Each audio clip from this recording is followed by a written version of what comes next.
इतने बीमार रहते हैं कि बिना सहारे के चल नहीं पाते हैं।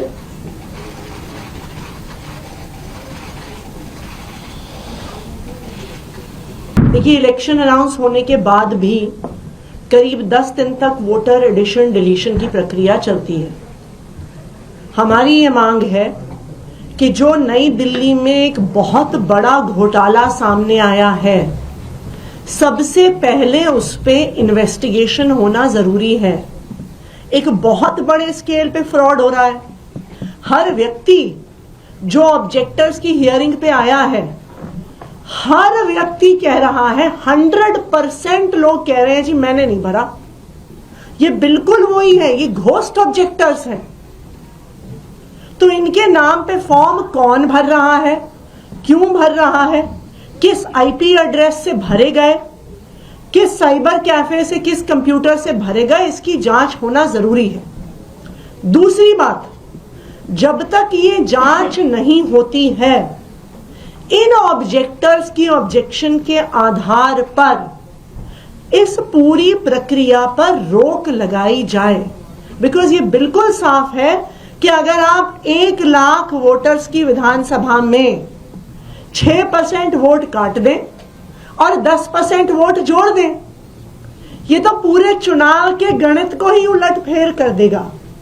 तो ये बिल्कुल क्लियर कट कॉन्स्पिरेसी है अरविंद केजरीवाल जी के चुनाव में हेरफेर करने की, और इसीलिए हमने चीफ इलेक्शन कमिश्नर से इसके लिए समय मांगा है। आपसे 2 सवाल हैं। क्या इस मामले को आप लोग कोर्ट भी ले जा सकते हैं? क्या ये आपके पास ऑप्शन है? क्योंकि अब जो फाइनल लिस्ट है जो मतदाताओं की वो जारी हो रही है। दूसरा सवाल आपसे रिलेटेड है, क्योंकि कालका जी के जो प्रत्याशी बीजेपी ने बनाए हैं, उन्होंने कल जिस तरीके की टिप्पणी की है उसको आपने भी सुना होगा। किस तरीके से आप उसे देखते हैं और क्या आपकी प्रतिक्रिया है? देखिए, जो आपका पहला सवाल है कोर्ट को लेके, हम सबसे पहले इलेक्शन कमीशन के पास जाएंगे। कुछ दिन पहले इस वोटर डिलीशन के मुद्दे को लेके हम चीफ इलेक्शन कमिश्नर से भी मिले थे और बहुत पॉजिटिव रिस्पांस सीईसी का, चीफ इलेक्शन कमिश्नर का रहा था। और उन्होंने उसके बाद ये आदेश पारित किए थे कि किसी भी वोटर डिलीशन की जब फील्ड वेरिफिकेशन होती है तो सब पार्टी के प्रतिनिधियों को बताया जाएगा और वो चुनाव अधिकारियों के साथ इंस्पेक्शन के लिए जाएंगे। उन्होंने दूसरा भी एक आदेश पारित किया था कि अगर किसी भी बूथ से 2% से ज्यादा वोट काटे जा रहे हो या अगर कोई एक व्यक्ति 5 से ज्यादा ऑब्जेक्शन लगा रहा हो तो जो भी ईआरओ है वो खुद जाकर पर्सनली उसको फिजिकली वेरीफाई करेगा। तो हम चीफ इलेक्शन कमिश्नर के जो इंटरवेंशंस थे उनसे बहुत संतुष्ट थे, क्योंकि उन्होंने भी लोकतंत्र को बचाने के लिए आदेश दिए। अभी भी हमने उनसे समय मांगा है कि हम उनको इस पूरे वोटर घोटाले के बारे में बताएंगे और हमें उम्मीद है कि कोर्ट जाने की जरूरत नहीं पड़ेगी। इलेक्शन कमीशन द्वारा ही इस इन्वेस्टिगेशन को शुरू किया जाएगा। ये रमेश बिधूड़ी के बयान पे मैं रमेश बिधूड़ी जी को कहना चाहूंगी, मेरे पिताजी जिंदगी भर शिक्षक रहे।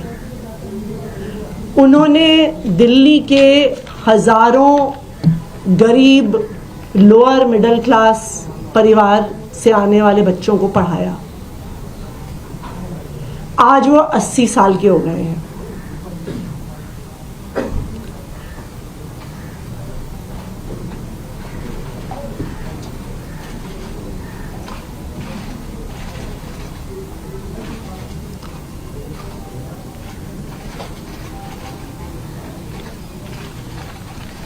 वो इतने बीमार रहते हैं कि बिना सहारे के चल नहीं पाते हैं।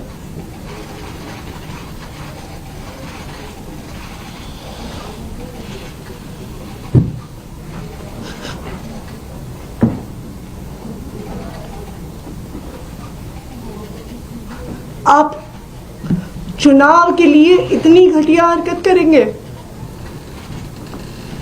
कैसे बुजुर्ग व्यक्ति को गालियां देने पे उतर आएंगे?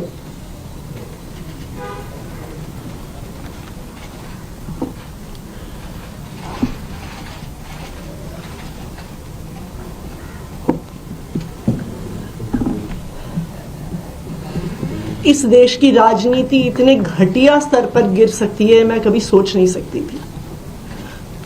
रमेश बिधूड़ी जी खुद दक्षिणी दिल्ली से 10 साल सांसद रहे। वो बताए ना कालका जी के लोगों को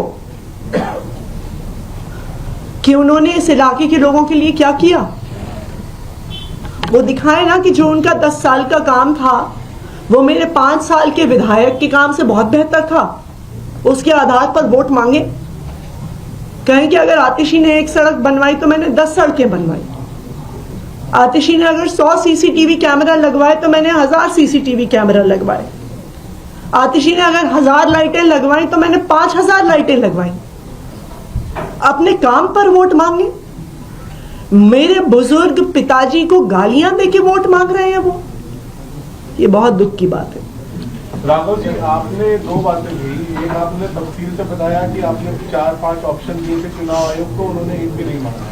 दूसरी तरफ आपने बताया कि हियरिंग हुई, उसमें लोग आए और उन्होंने बोला कि हमने तो